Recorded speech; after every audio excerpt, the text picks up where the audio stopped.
Hi there, lovelies. I'm Rhonda Crimes. I'm a life and leadership coach supporting everyday people just like you to reflect and rework your everyday stories so you can step into the everyday leadership of your families and communities and create compelling, meaningful, and fruitful lives every day. And today, let's talk about let whatever happens be okay. Oh, I can already feel the tension that follows this statement. How can you let everything be okay, I hear you say. You don't know what I've been through. So I'm going to ask you to humour me for a while so I can explain. First off, let me add as a preface that the more resistance that you feel to something, the greater the potential benefit or opportunity for growth and building a higher threshold you have.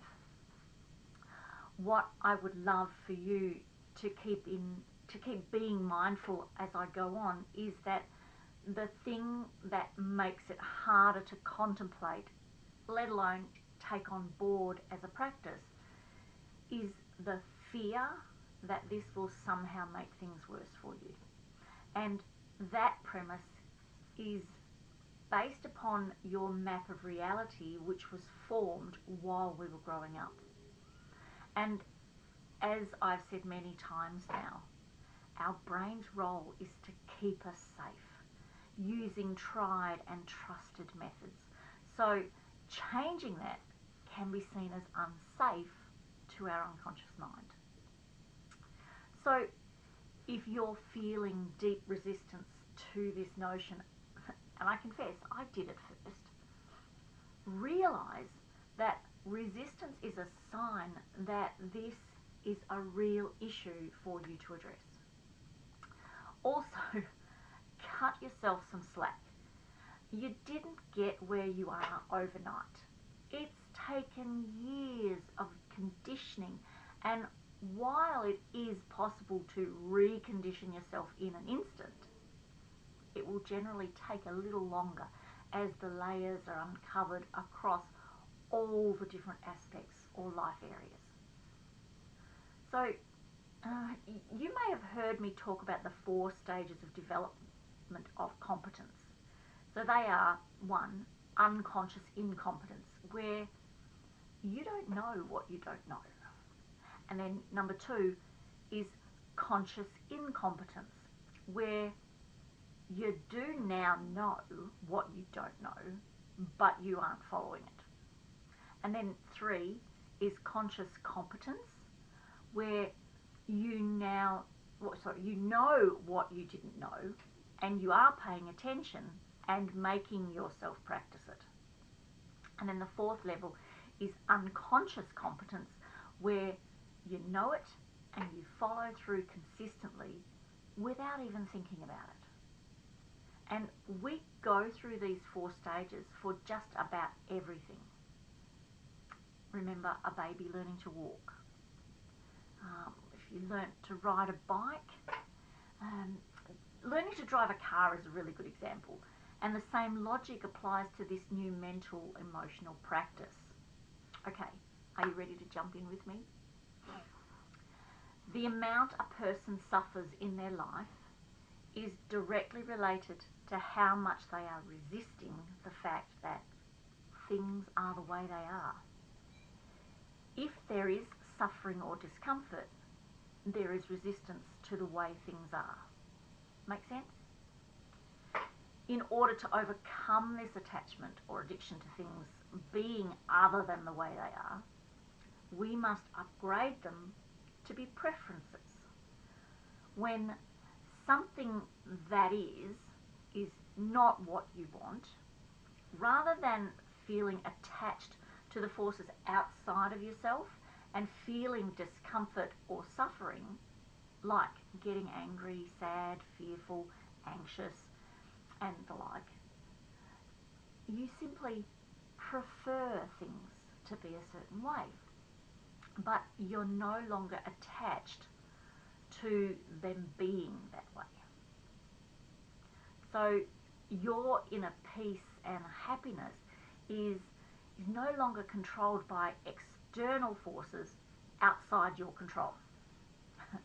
This can be a really big pill to swallow. Essentially, it's saying that to the degree a person is willing to let whatever be okay, they do not suffer. When we build our maps of reality, we have rules for how we know or suppose things must be. But it doesn't matter how much we protect these rules, they're often violated by ourselves and others.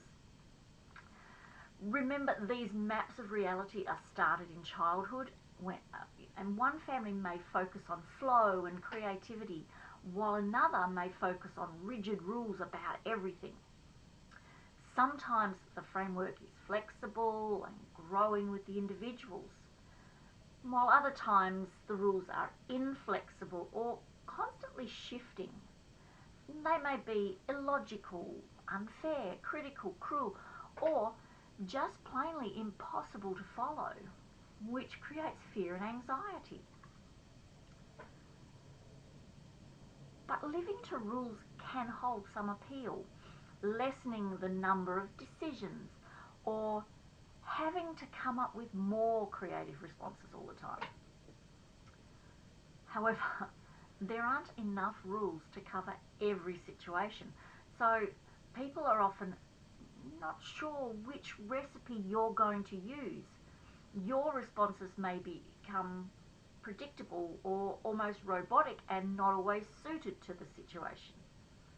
And then worse, the more rules that are broken, the more anger, resentment, anxiety, sadness, fear, or suffering you experience as a consequence of your attachment to them.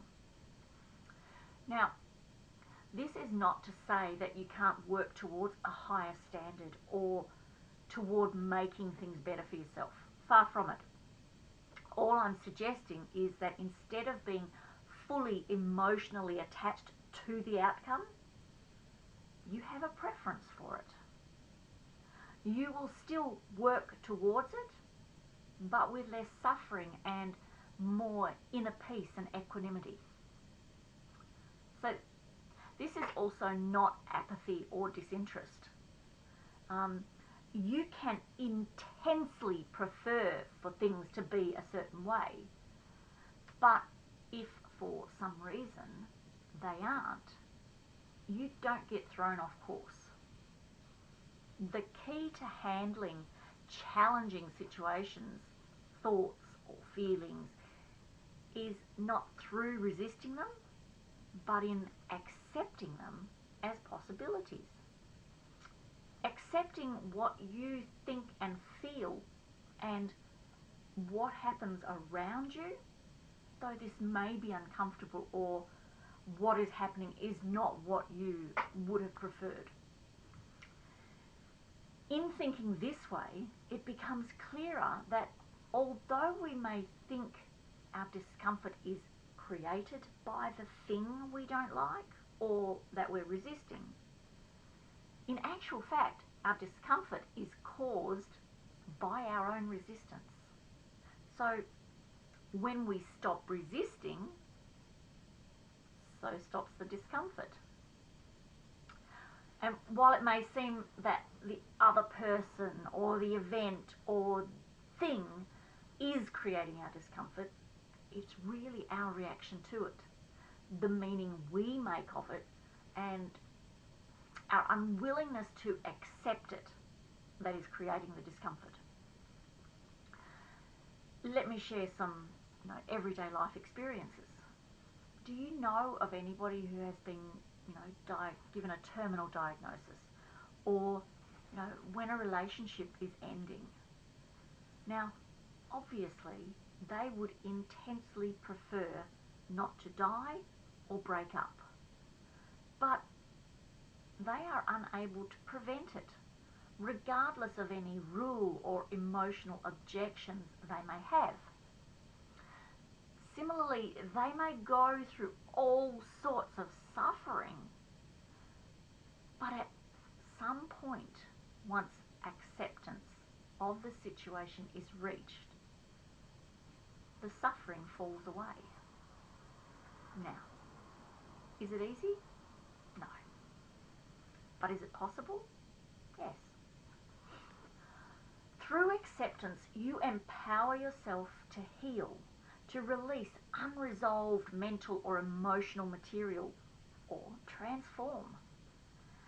Until and unless you can accept that you're thinking or feeling as a perfect manifestation or display of your actual reality, you will remain in detrimental attachment to the map of reality you created long ago.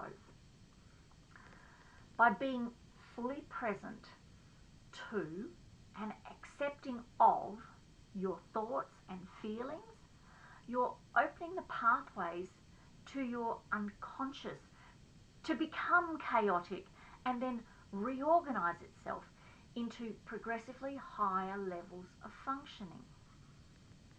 When you sense discomfort, you're sensing resistance. When you sense resistance, bring acceptance. Once you stop resisting, ironically, you will become much more effective in creating external changes that you do have a preference for, because you're not stuck in a downward spiraling loop of resistance and discomfort that attachment dictates. This is all esoteric and cliched unless it's put into everyday practice, and a daily meditation practice is really beneficial. But actually, just bringing conscious, expanded awareness of letting everything be okay will make a world of difference. You could set it up as your computer screensaver, or put it on your phone's homepage. Maybe make a sign and put it on the bathroom mirror, something you see every day, regularly. And then when you find yourself in discomfort, or as you now realize, resistance, bring in radical curiosity and just watch yourself. Become really aware of your actions, your reactions, and remind yourself of the saying, let everything be okay.